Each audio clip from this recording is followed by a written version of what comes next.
welcome back to another pregnancy update. Today we are doing week 12. I am 12 weeks today, super exciting. So I'm gonna go ahead and tell you how week 12 is going. For week 12, baby is the size of a plum. This is a fake plum, but it's about the same size as an actual plum. So baby is about this big. The baby is about 2.1 inches long or so. The organs are fully developed and the baby has also developed reflexes. Baby is moving around in there, and within the next couple of weeks we should be able to feel some movement on the inside, which is pretty exciting and reassuring. For my body at 12 weeks, still nauseous, having headaches, peeing frequently, sore muscles, boobs, all of that, but starting at week 12, it is said that your hormones start to level out. And please let them start leveling out.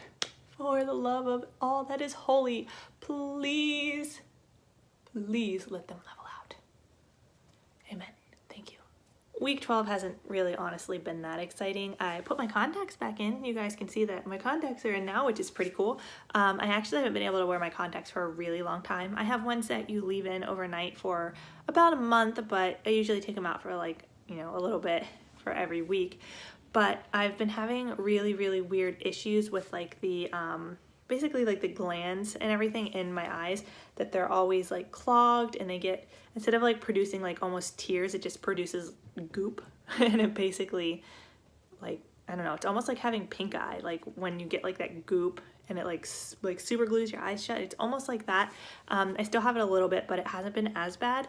It's been working. I've actually worn them in between the two pregnancies and it didn't work. So I'm hoping that I've not worn my contacts for long enough that it's kind of reversed the issue, but we'll see. I know it's going to come back eventually, but the fact that I've had them in is awesome. So week 12 has been okay as far as that goes, but I'm really starting to get one symptom that I have always with my other two pregnancies is constant allergy or cold symptoms. So I've taken all my allergy medicines. I've actually taken some sinus medication that's safe, and I don't know if you can hear, it's still really stuffy, and I've got a really bad sinus headache. I've got all in here, my eyes have a lot of pressure, everything like that.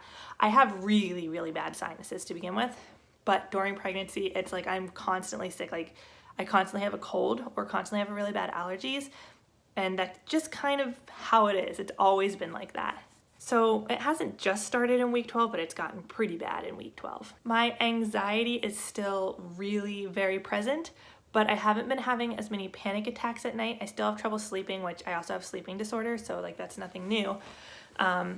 But I haven't been making myself as physically ill from my anxiety. I handed in my last project for school yesterday, so my schooling is done and out of the way.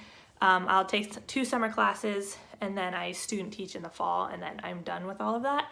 So all of that's out of the way, which that was a really big stressor, because in order to pass in the state of Pennsylvania, I don't know if it's like this everywhere, but in the state of Pennsylvania, when you are going for your teaching license and your teaching certificates and everything, you have to have a B or higher. You can't have a B minus.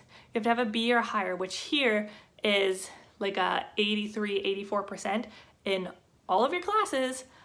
Otherwise, you're done. You cannot have less than that. You have to maintain the B average as well. So say you fail a class and it's on your record, but you've gotten A's in all the rest of your classes, and you can still retake the other class, but if that failing is on there, it still lowers your GPA, and you cannot drop below a 3.0 GPA. And you have to have at least a B, like I said, not a B minus, it has to be at least a B in order for you to take your certification exams and do your student teaching and everything like that. I do have learning issues. I have ADHD and different comprehension issues and all that stuff, which has always made it very hard for me to not necessarily learn, but to take tests and write papers and stuff like that. It's never been my strong point. But up until last semester, I was maintaining a 4.0 GPA, and then I had this one teacher that no matter what you did, everybody would not get an A, so that ruined my 4.0, which made me really angry. But it is what it is. So I handed in my last project and I got 100% on it, which was awesome. It was a 9-page paper. Oh, it was brutal. But anyway, so that has taken a lot of stress off as well. And then I have to do I do a pre-practicum, which is basically a student teaching seminar, but it's 15 days. It's not a whole semester. I didn't have anybody to watch my kids, and so that's been sorted out, so that helps a lot as well. And then we had all of our competitions for color guard were going away. There's weeks that were going away, or days at a time, where Danny would like to go, or he needs to get off or anything like that. So I think we finally got all those dates settled, except for one, which is a really, really big stretch. So it's not until April, so I'm not stressing about that one just yet, but I think we've gotten most of that sorted out, so that relieves a lot of stress as well. But the anxiety and everything, it's still there because of the pregnancy, but I can feel that I'm going downhill, not downhill in a bad way, but I've reached the peak of the anxiety and it's tapering off. How about that? Is that better? We're not going downhill, but the anxiety is tapering off. This week has been really, really rough with the kids, with Kaylee particularly screaming, crying, not taking her naps, not sleeping at night. So I am so tired, so tired. I mean, I had to pull everything out of me to sit down and make this video right now because the kids are napping and I just want to nap with them, but I need to do this video. And yeah, so it took a lot to just set everything up and get it going, but it's okay. We'll get through it. It's nice to have some quiet time. If you've watched my vlogs, you basically have just been watching my kids scream for a whole week. It makes me look like a horrible mom. I've actually had points this week where I'm like, if I was not pregnant, I would be going in for a hysterectomy right now. I would just go get my uterus removed. I haven't been feeling super nauseous. There's certain times where I do feel nauseous.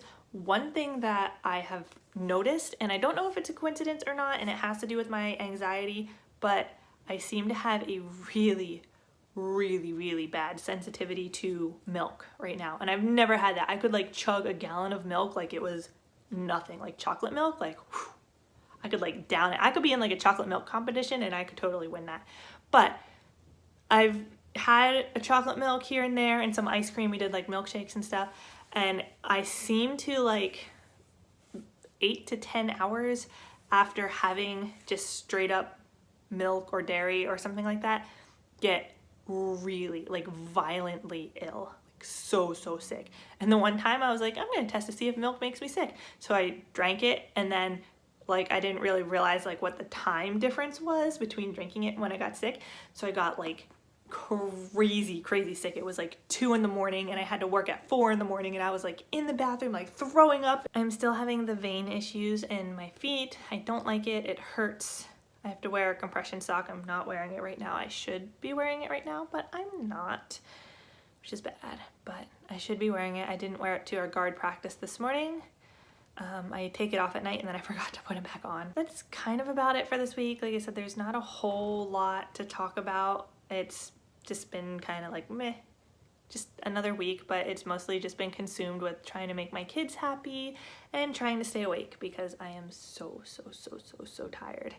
But I do feel my motivation to do things is kind of starting to come back. I've kind of started I'm doing this baking and I started knitting and crocheting and stuff like that again. And so I think I'm getting better. I feel like I'm getting better. I feel like I'm, improving mentally and physically and everything. So that is good. The second trimester for me is the best. And then I get to the end and I am basically on bed rest, but not completely on bed rest. I don't know how to explain it, but I get to the point where I'm almost immobile at the end.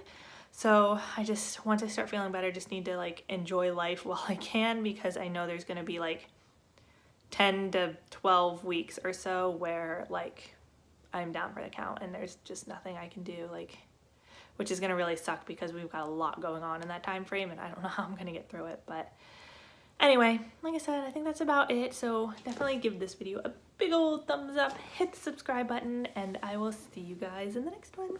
Bye.